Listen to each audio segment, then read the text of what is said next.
युधिष्ठिर ने पूछा, हे वासुदेव, फाल्गुन के कृष्ण पक्ष में किस नाम की एकादशी होती है और उसका व्रत करने की विधि क्या है? कृपा करके बताइए।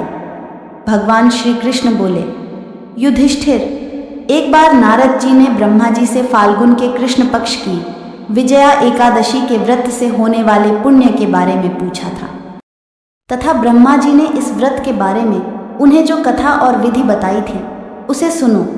ब्रह्मा जी ने कहा, नारद, यह व्रत बहुत ही प्राचीन, पवित्र और पाप नाशक है। यह एकादशी राजाओं को विजय प्रदान करती है, इसमें तनिक भी संदेह नहीं है। त्रेता युग में मर्यादा पुरुषोत्तम श्री रामचंद्र जी जब लंका पर चढ़ाई करने के लिए समुद्र के किनारे पहुंचे तब उन्हें समुद्र को पार करने का कोई उपाय नहीं सूझ रहा था। उन्होंने लक्ष्मण जी से पूछा, सुमित्रा नंदन, किस उपाय से इस समुद्र को पार किया जा सकता है? यह अत्यंत अगाध और भयंकर जल जंतुओं से भरा हुआ है। मुझे ऐसा कोई उपाय नहीं दिखाई देता जिससे इसको सुगमता से पार किया जा सके। लक्ष्मण जी बोले, हे प्रभु, आप ही आदिदेव और पुराण पुरुष पुरुषोत्तम हैं। आपसे क्या छिपा है? यहाँ से आधे योजन की दूरी पर कुमारी द्वीप में बगदालभ्य नामक मुनि रहते हैं। आप उन प्राचीन मुनीश्वर के पास जाकर उन्हीं से इसका उपाय पूछिए। श्री रामचंद्र जी महामुनि बगदालभ्य के आश्रम पहुँचे और उन्होंने मुनि को प्रणाम किया। महर्षि ने प्रसन्न होकर श्री राम जी के आगमन का कारण पूछा। श्री रामचंद्र जी बोले, ब्राह्मण, मैं लंका पर चढ़ाई करने के उद्देश्य से अपनी सेना सहित यहाँ आया हूँ। मुने, अब जिस प्रकार समुद्र पार किया जा सके कृपा करके वह उपाय बताइए।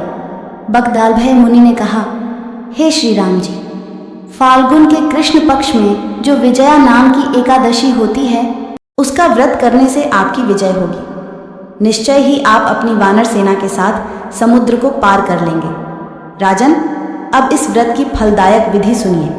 दशमी के दिन सोने, चांदी, तांबे अथवा मिट्टी का एक कलश स्थापित कर उस कलश को जल से भरकर उसमें पल्लव डाल दें। उसके ऊपर भगवान नारायण के सुवर्णमय विग्रह की स्थापना करें।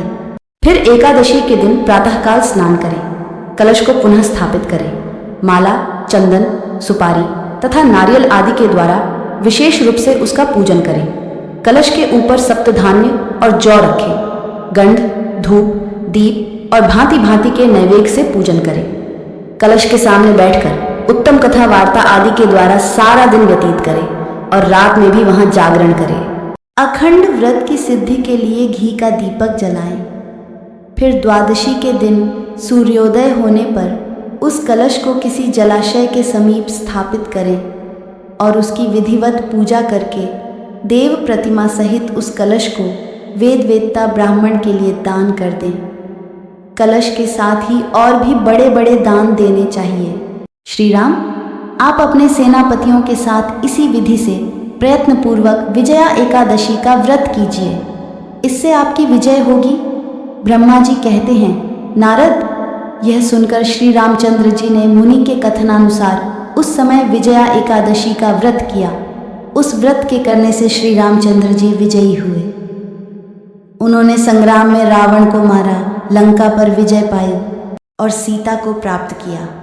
बेटा, जो मनुष्य इस विधि से व्रत करते हैं उन्हें इस लोक में विजय प्राप्त होती है और उनका परलोक भी अक्षय बना रहता है। भगवान श्री कृष्ण कहते हैं, युधिष्ठिर, इस कारण विजया का व्रत करना चाहिए। इस प्रसंग को पढ़ने और सुनने से वाजपेय यज्ञ का फल मिलता है। तो ये थी आज की रोचक कहानी। अगर कहानी पसंद आए तो लाइक शेयर करें और चैनल को सब्सक्राइब करना मत भूलना। धन्यवाद।